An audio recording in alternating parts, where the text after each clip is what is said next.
Salve, salve, meus queridos alunos, sejam muito bem-vindos a mais uma aula aqui no Química Perfeita. E apesar de nós estarmos de férias, né, entramos de férias agora nesse mês de julho, mas como vocês me pediram, né, os alunos do terceiro ano, para mim, toda semana eu vou estar fazendo um videozinho curto, né, sobre algumas questões do Enem, para também não deixar a peteca cair, né. Também não vai ser um vídeo muito longo, nem muito extenso, porque estamos de férias, né, mas o Enem não tira férias, né, tem até o projeto aí do governo.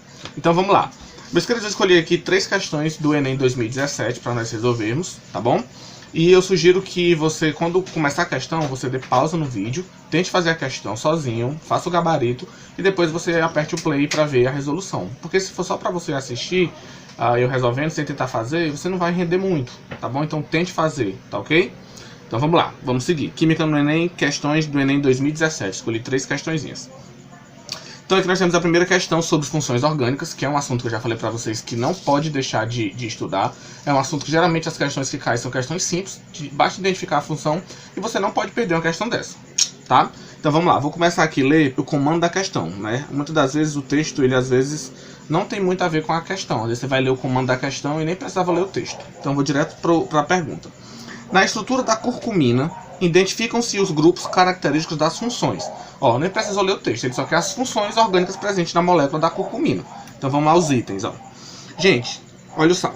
Aqui eu tenho hidroxila ligada no anel aromático, então aqui eu tenho um grupo fenol, tá? Hidroxila no anel aromático, então aqui eu tenho um fenol. Show de bola.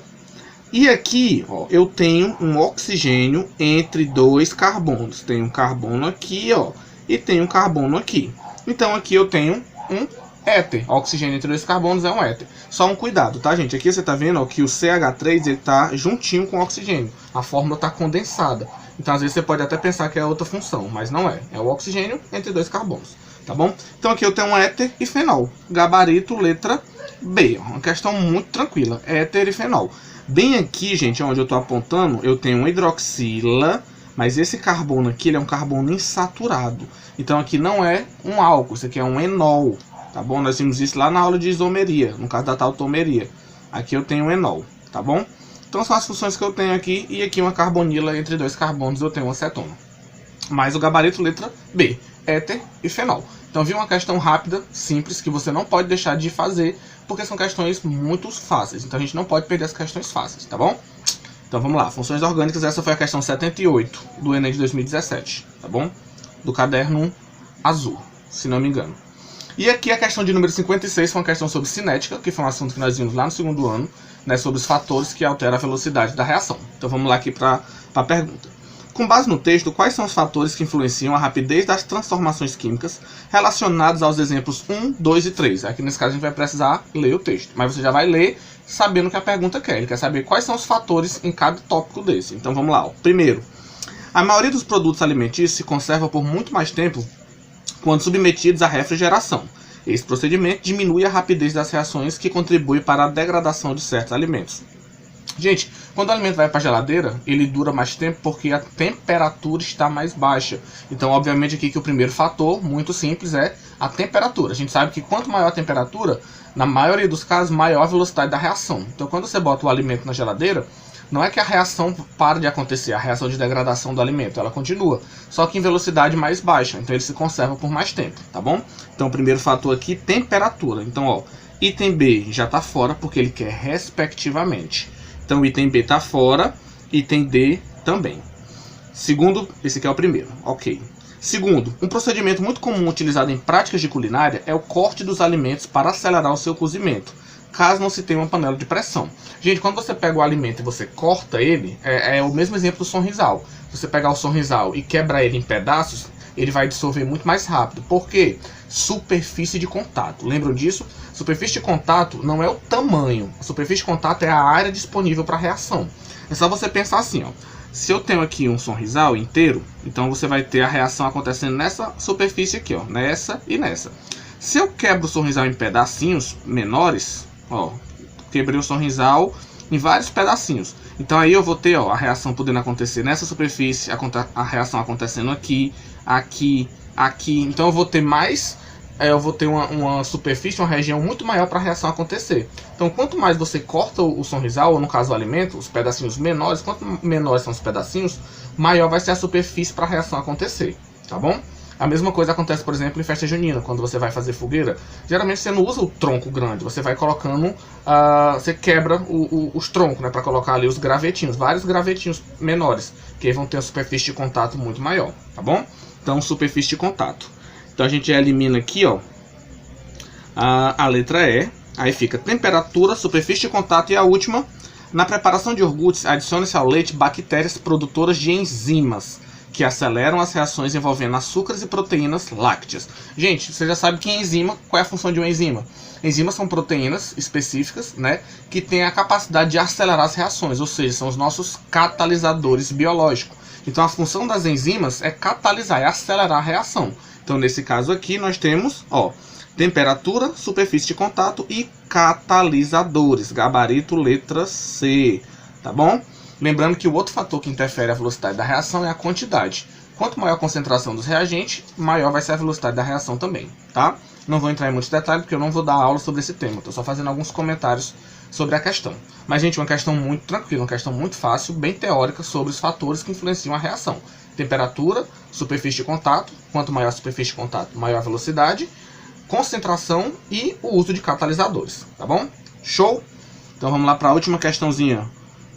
Questão de número 67. Gente, essa é uma questão que eu fiz questão de colocar porque é um assunto muito massa, que é a química dos colóides. E geralmente os colóides não são muito falados no ensino médio, eles não dá tempo de falar sobre eles. Mas depois eu vou gravar uma sequência de aulas só sobre colóides, tá bom?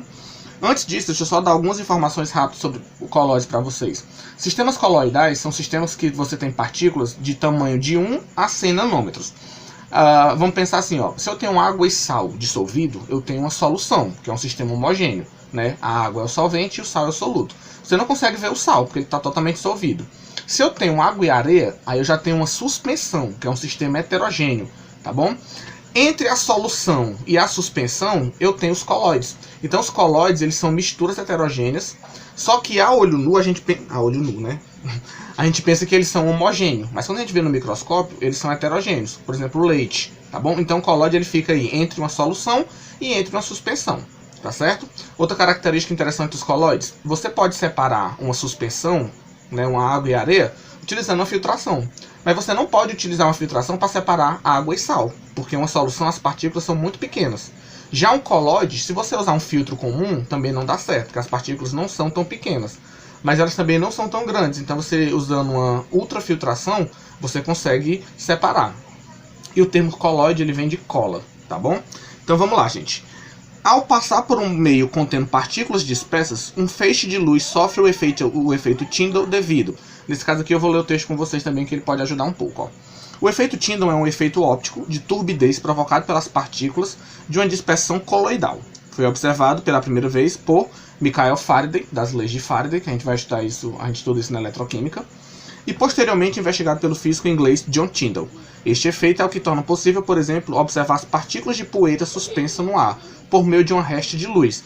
Quando você está num quarto e aí o quarto está escuro, mas o quarto está cheio de poeira, mas tem ali um feixezinho, um espaçozinho que a luz entra, né? Às vezes uma telhazinha quebrada, tem uma restazinha que a luz consegue passar, você consegue ver a poeira no quarto. Por quê? Porque a poeira, ela é um sistema coloidal, onde você tem as partículas de poeira dispersas no ar, tá? E aí, gente, o que é que ele quer saber? Por que que um feixe de luz, ele sofre o efeito Tyndall? O que é o efeito Tyndall?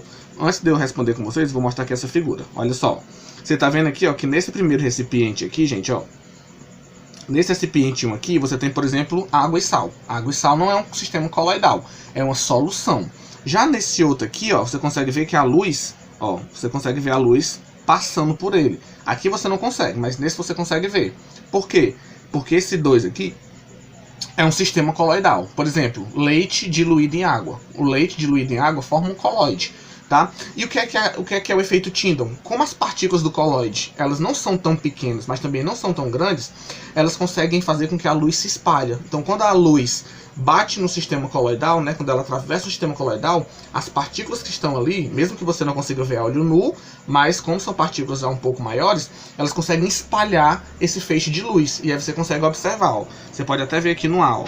Sistema 1 não é um coloide, você não consegue ver, mas no sistema 2, que você tem partículas coloidais, ó, a luz se espalha e você consegue ver o rastro de luz, tá bom? Então isso é o efeito Tyndall, é o espalhamento da luz nos sistemas coloidais, e isso devido ao tamanho das partículas, tá bom?